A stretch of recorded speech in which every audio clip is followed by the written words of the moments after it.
En manchette ce soir, les associations étudiantes dénoncent l'austérité de la CAQ. Des étudiants peinent à joindre les deux bouts. Je vous dirais que la demande a augmenté. Là, on organise des déjeuners gratuits là, pour combler le manque à gagner là, des étudiants. Une trentaine de nouvelles places en garderie à Macamic. Et rien ne va plus pour les forestiers d'Amos. Ici, Anthony Dallaire et le TVA 18h débute maintenant.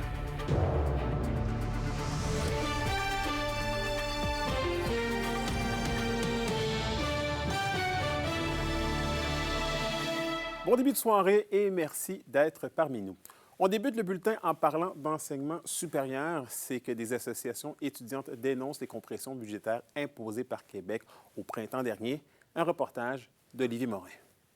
Les compressions budgétaires en éducation supérieure affectent grandement la communauté étudiante. Du côté du cégep de l'Abitibi-Témiscamingue, la situation force à devoir limiter certains outils pédagogiques. Des revues spécialisées, tout ça, là, il y a vraiment un manque. Les professeurs ont même été obligés de faire des choix là, en ce qui concerne le choix là, puis la gamme qui est offerte. Et des programmes ont même dû annuler certaines sorties académiques. En sciences humaines, il y avait un voyage à la baie James qui était organisé, puis qui faisait que les notions apprises dans les cours de géographie étaient appliquées là, sur le terrain. Ça, c'est plus possible malheureusement à cause de ces coupes-là. De son côté, l'UQAT a dû composer avec la suppression de certains programmes comme celui d'études-travail. C'est de permettre aux étudiants qui sont ici à l'UQAT de travailler un petit peu dans le campus, un genre de 15 heures par semaine. Ça permettait de donner un petit peu de vie étudiante à l'université. Donc ce programme a été coupé par le gouvernement. De plus, la suppression des bourses perspectives en plus du programme d'aide financière aux études ne répondant plus assez aux besoins et entraîne une précarité plus élevée. Et les demandes d'aide, notamment au niveau alimentaire, ont explosé. Je vous dirais que la demande a augmenté. Là, on organise des déjeuners gratuits là, pour combler le manque à gagner là, des étudiants.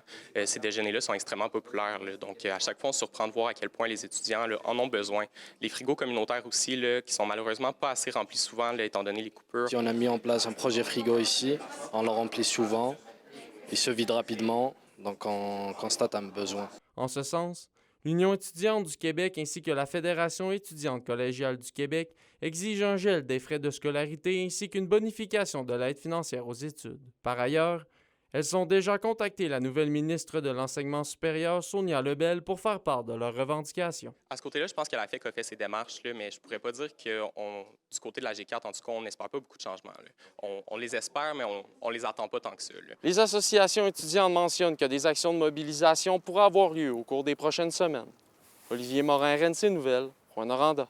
Et parlons de services aux familles maintenant, puisque la ministre de la Famille, Catherine Champagne-Jourdain, était justement de passage à Macamic aujourd'hui. Et Roxane, elle est venue annoncer un ajout substantiel de nouvelles places en garderie. Effectivement, Anthony, là, on parle d'un agrandissement qui garantira 38 nouvelles places dans le CPE Boutchou.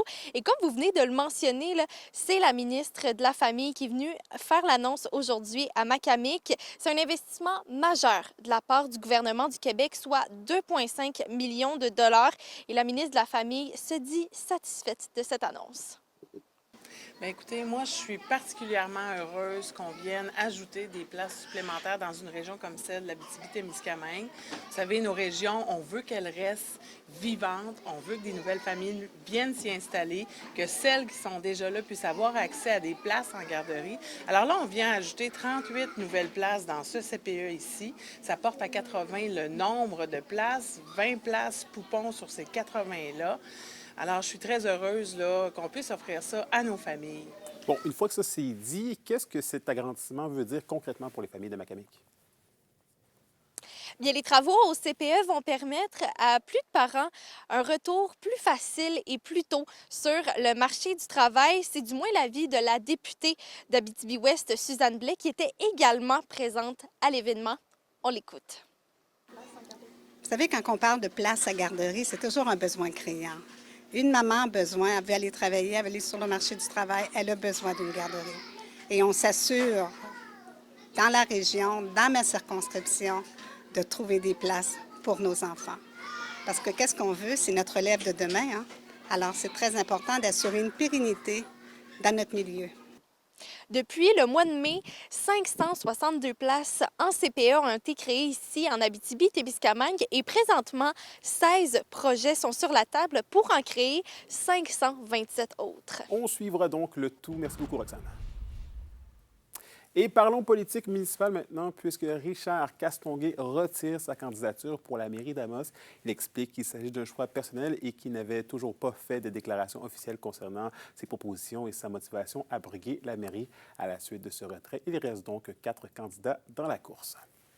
Et le Forum jeunesse de l'Abitibi-Témiscamingue tient son assemblée générale annuelle ce jeudi. C'est l'occasion pour l'organisme de faire un bilan de ses activités, mais aussi de discuter des enjeux et d'entendre les points de vue des jeunes. Et Noémie Rondeau en a discuté avec Benjamin Brassard, administrateur du Forum jeunesse. Bien, d'un, on a eu l'événement cet été, cet été-là, qui était Horizon municipal 2025, qui a été un événement là, d'un franc succès, il faut le nommer. On a eu des conférenciers d'à travers le Québec, des conseillers municipaux, là, 3 jeunes qui étaient des conseillers municipaux dans leurs municipalités respectives à travers le Québec. On a eu aussi le maire suppléant de Val-d'Or, M. Benjamin Turcotte, ainsi que la conseillère municipale de Québec, Alicia Despins, qui était présente lors de notre événement cet été, qui a été, je le rappelle, un franc succès qui a permis de relier beaucoup de jeunes. Puis le but, justement, de l'événement était, d'une certaine façon, de peut-être attirer et d'attiser l'intérêt pour la politique municipale. Il y a beaucoup de candidats qui ont été élus par acclamation. Fait que je devine qu'on veut vraiment justement pousser les jeunes à s'engager plus, à lever plus la main pour participer dans la communauté, puis éventuellement peut-être avoir plus de candidatures pour des courses à la mairie. Évidemment, là, les objectifs du Forum jeunesse, c'est de justement représenter, concerter, rassembler les jeunes pour entendre leur voix, représenter leur voix, mais évidemment, leur susciter de l'intérêt dans l'engagement public. Puis, les élections municipales dernières en ont montré. Là, il y a eu plusieurs candidatures jeunes à travers l'Abitibi-Témiscamingue. Donc, ça montre en tout cas qu'il y a des jeunes qui sont impliqués puis qui veulent s'impliquer dans leur communauté. Donc, c'est une bonne chose. On en tire quelque chose, je pense, de profitable. Et qui sait, en attisant peut-être cet intérêt-là vers l'engagement public, dans la jeunesse, c'est grâce à des organismes comme le Forum jeunesse qui sont un vecteur dans cet engagement public. Est-ce qu'on sent que la participation des jeunes est encore difficile à aller chercher? Bien, il y aura toujours un enjeu de participation, hein, d'aller chercher les jeunes et d'autant plus en régions éloignées. Parce que, vous savez, l'Abitibi-Témiscamingue, c'est une région qui est vaste. Là. Tu sais, nous, on couvre l'entièreté de la région qui part du Témiscamingue à monter jusqu'en haut, là, proche du 49e parallèle. C'est large, c'est long comme région. Fait que c'est sûr qu'il y a un enjeu participatif dû au fait de notre réalité régionale. Cependant, ce qu'on peut remarquer par contre, c'est qu'on voit dans les dernières années quand même une montée de l'intérêt des jeunes. En tout cas, dans nos événements, on voit ça, là, on voit une certaine montée de l'intérêt des jeunes. Mais évidemment, on est toujours en perpétuelle stratégie de trouver des stratégies pour attirer l'intérêt des jeunes. En tant qu'organisation, on a aussi le devoir de trouver des façons de rendre ça intéressant et le laser-tag en est une façon. D'après la GA, on va pouvoir profiter d'un bon petit moment, aller jouer au laser-tag avec les jeunes qui vont être présents. Fait que, tu sais, ça rend cet événement-là d'autant plus intéressant, d'autant plus attirant pour les jeunes. Vos réponses à la question du jour TVA. Une présentation de la Clinique infirmière Nord-Ouest présente partout dans la région. Nous vous offrons des consultations rapides avec des infirmières et infirmières praticiennes spécialisées. En nouveauté, le service de téléconsultation. Et sur un autre ordre d'idée à la question du jour, on vous demandait, avez-vous l'intention de profiter de la saison de la chasse au petit et au gros gibier cette année? Et vous avez répondu non à 79 %.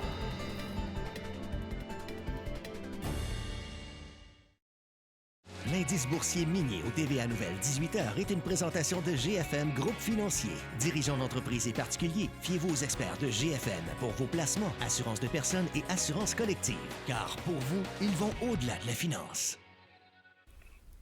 Les jeunes doivent jongler avec une multitude de nouveaux défis, notamment lorsqu'il vient le temps de se projeter et de se questionner sur leur avenir. Et à ces questionnements, est-ce que la réponse pourrait se trouver dans l'économie sociale? J'en discute avec Marie-France Baudry, qui est directrice générale chez Espace entrepreneurial collectif. Madame Baudry, bonsoir. Bonsoir. Donc, Madame Baudry, j'ai envie de vous parler de jeunes et d'économie sociale. Et justement, le printemps dernier se tenait le sommet de l'économie sociale et plusieurs jeunes y étaient présents. Quelle est la perception des jeunes face à l'économie sociale? Bien, tout à fait. En mai dernier, il y a eu le Grand Sommet de l'économie sociale à Montréal.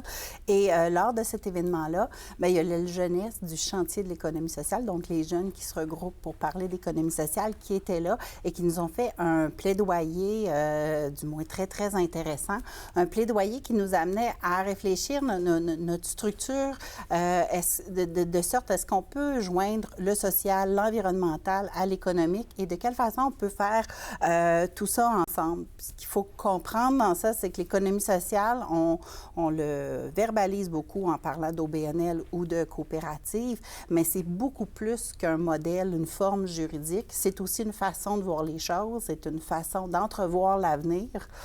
C'est aussi une belle opportunité pour nos jeunes d'innover et de construire, en mutualisant les efforts, de construire leur métier de rêve, qu'on pourrait dire aussi. Et justement, vous venez de le dire, que c'est une belle façon pour entrevoir l'avenir. Le monde du travail change de plus en plus et ça complique la vie, justement, de jeunes lorsqu'il vient le temps de choisir un domaine d'études. Est-ce que l'économie sociale pourrait, justement, leur faciliter la vie au moment, justement, quand ils se projettent dans le futur, là? Bien, ça peut être une solution comme toute forme d'entrepreneuriat. L'économie sociale, bien, c'est ça. C'est une façon d'entreprendre, mais de le faire collectivement en groupe.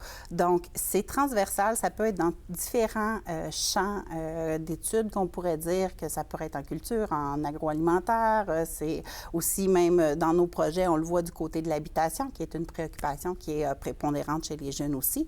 Donc, ça peut faire partie des solutions de dire, bien, moi, je veux moduler un peu mon monde du travail, je veux moduler ma société de demain.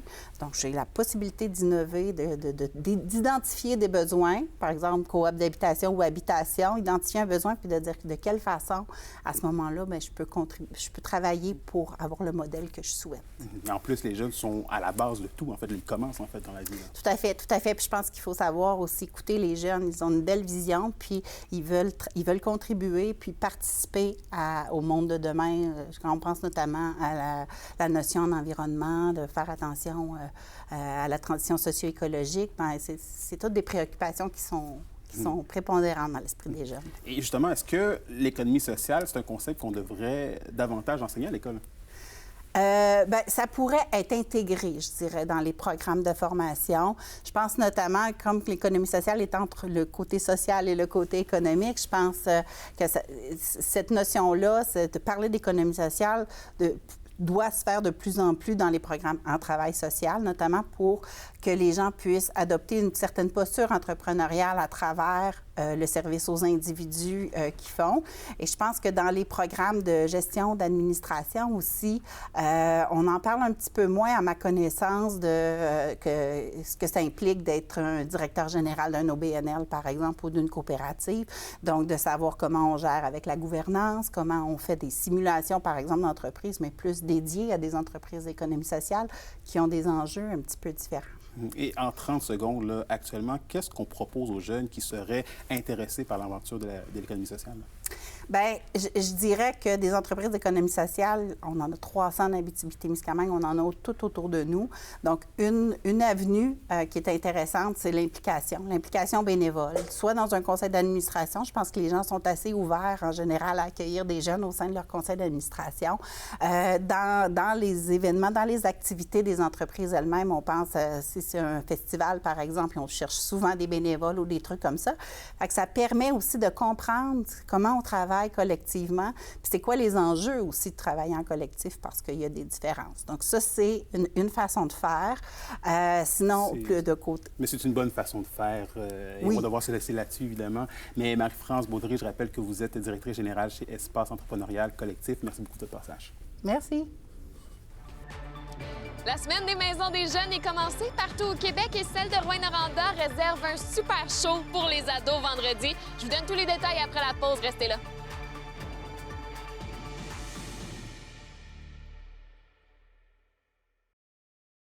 Les SADC de l'Abitibi-Témiscamingue et du nord du Québec vous présentent la bonne nouvelle économique TVA. La boucherie aux Côtes-Croisées souffle ses 20 bougies, forte d'une équipe dévouée de 8 employés. L'entreprise a su bâtir au fil des ans une expertise reconnue et une réputation solide. Appréciée pour la qualité de ses produits et son service personnalisé, elle célèbre aujourd'hui fièrement son parcours tout en regardant vers l'avenir avec ambition. Grâce à une clientèle fidèle et engagée, la boucherie demeure au cœur de la réussite et du dynamisme économique de la région. Les SADC, partenaires de l'économie de la région.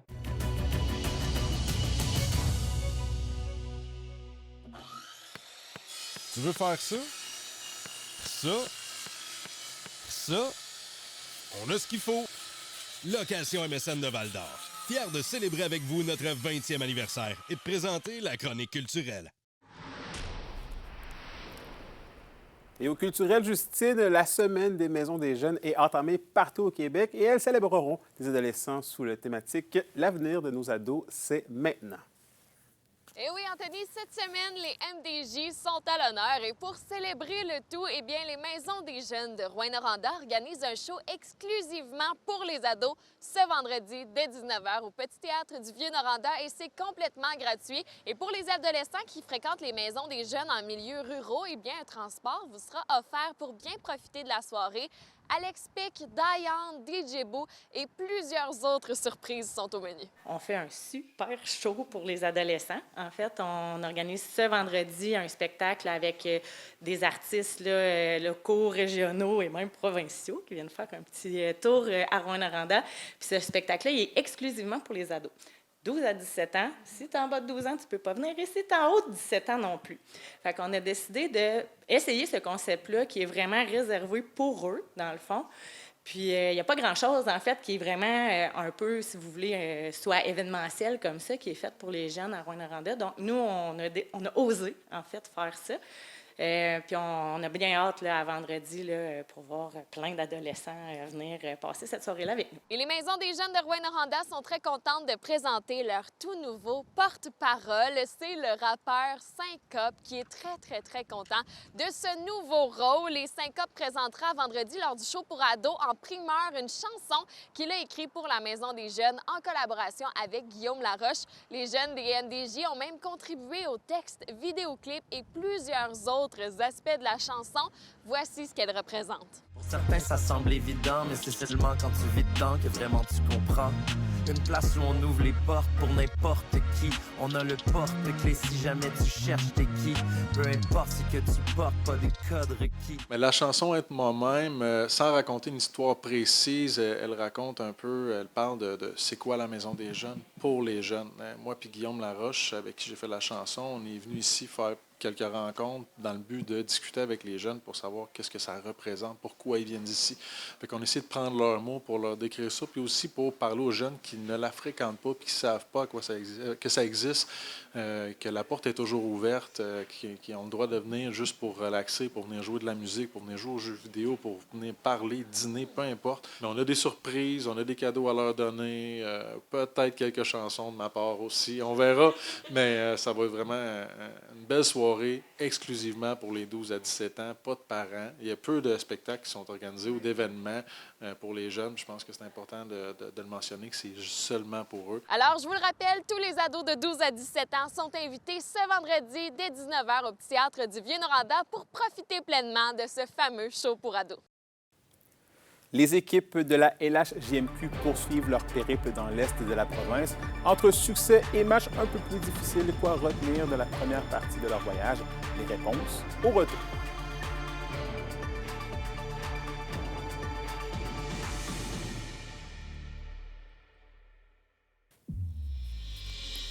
Et au sport, les Foreurs de Val-d'Or ont récolté 5 points sur une possibilité de 6 ce week-end. Vendredi soir, ils ont blanchi les Voltigeurs de Drummondville dans une victoire de 4-0. Dimanche, le gardien Émile Bourdonnier a signé un deuxième blanchissage consécutif dans une victoire de 5-0 contre les Olympiques de Gatineau. Et hier, à Shawinigan, Philippe Veilleux a créé l'égalité en fin de troisième pour forcer la prolongation. Mais les Cataractes ont rapidement marqué en temps supplémentaire pour l'emporter 3-2 sur le Varéor. Et toujours au hockey junior, les Huskies de Rouyn-Noranda ont récolté 3 points sur une possibilité de 6 ce week-end dans les Maritimes. Ils ont démarré leur voyage en force vendredi avec une victoire de 4-1 sur les Eagles du Cap-Breton. Dans ce match, Nathan Langlois a marqué 2 buts, notamment le but gagnant contre la même équipe le lendemain. Ils se sont inclinés 3-2 en fusillade. Et hier, à St. John's, les Sea Dogs l'ont emporté 3-1 sur la troupe de Steve Hartley. Et toujours au hockey, les Forestiers d'Amos connaissent un début de saison plutôt difficile, mais les jeunes joueurs de Jean-Daniel Charron préservent malgré cette adversité. Zachary Desrosiers nous raconte. Alors qu'on approche du tiers de la saison M18 3A, les Forestiers d'Amos n'ont récolté que 3 victoires jusqu'à présent. Un début de saison difficile, mais qui ne surprend pas l'entraîneur-chef Jean-Daniel Charron. C'est un début de saison qu'on s'attendait à ce qu'il soit quand même challengeant. Les 11 matchs sur la route, c'est sûr que ça peut être compliqué. On savait que c'était aussi des très bonnes équipes qu'on affrontait. Malgré un calendrier ardu, Charron voit du progrès chez ses jeunes joueurs qui apprennent à composer avec l'adversité. On parle de processus, c'est encore le même principe. Là, on continue d'avancer. On voit des bonnes choses. On parlait d'un groupe jeune, justement. On voit que c'est un groupe qui avance. On voit que c'est un des problèmes une semaine. Qu'on travaille, puis que la semaine d'après, on voit une bonne amélioration rapidement. Donc, on continue à parler de processus, on continue à voir les gars avancer. Nous, on est satisfait de comment on avance, puis la façon qu'on coupe la saison, on s'attendait à ce que ce soit un bout plus difficile. Là. La défensive, composée en partie de recrues, s'est améliorée depuis les premières semaines. On a donné beaucoup de buts en filet désert cette saison déjà. Beaucoup de matchs qu'on tire de l'arrière, on enlève le gardien, puis on trouve toujours le moyen de donner un but quand on le fait. Fait que c'est sûr que ça aide pas. Mais non, notre défensive se joue à 5. Je pense que le jeu dans la zone défensive a été difficile en début de saison, surtout. Là aussi, on voit une bonne amélioration. C'était notre focus au début de la saison. Après les 2 premières fins de semaine, on trouvait qu'on donnait beaucoup trop de buts, qu'on donnait beaucoup trop de chances de marquer dans la zone défensive. Je serais curieux de faire l'exercice d'enlever les 4 premiers matchs puis de refaire la statistique. Pour Charron, l'identité de l'équipe passe aussi par le travail acharné des joueurs de la région, qui ont une identité bien à eux. Nous, l'identité, c'est une identité de travaillant puis d'être une équipe qui est dure de jouer contre. Les joueurs du coin, c'est quelque chose qu'ils ont d'ancrer dans eux là, facilement. Donc, on est super contents de ce qu'ils nous apportent là-dedans. Les Forestiers termineront leur long périple sur la route avec un passage à Trois-Rivières et Gatineau avant de retrouver leurs partisans à Amos à la fin du mois d'octobre. Zachary Desrosiers, RNC Nouvelles, Val-d'Or. La météo, une présentation de Nicole Auto de la Sarre, la capitale du pick-up. Où vous y trouverez toujours le meilleur choix, toujours le meilleur prix. Et à la météo, Justine, les nuits continuent de se rafraîchir. Eh oui, Anthony, les températures sous le zéro s'en viennent de plus en plus fréquentes en Abitibi-Témiscamingue. Et pour ce soir et cette nuit, sur l'ensemble du territoire, ce sera partiellement nuageux avec quelques bonnes rafales de vent. Comme on peut le voir dans mes cheveux en ce moment, c'est assez venteux pour toute la soirée avec un minimum de -2 du côté de l'Abitibi et de +1 du côté du Témiscamingue. Pour demain, eh bien, ce sera dégagé avec un maximum de 10 sur l'ensemble du territoire et en aperçu pour jeudi, du beau soleil avec un maximum de 11, autant en Abitibi qu'au Témiscamingue. Alors, les températures sont stables pour les prochains jours, mais profitez bien de ces rayons du soleil parce que vers la fin de la semaine, la pluie s'en vient en région. Oui, bon conseil. Merci beaucoup, Justine. Et merci à vous d'avoir été des nôtres ce soir. Sur ce, je vous souhaite une belle soirée. On se retrouve demain pour la suite des choses. D'ici là, prenez soin de vous.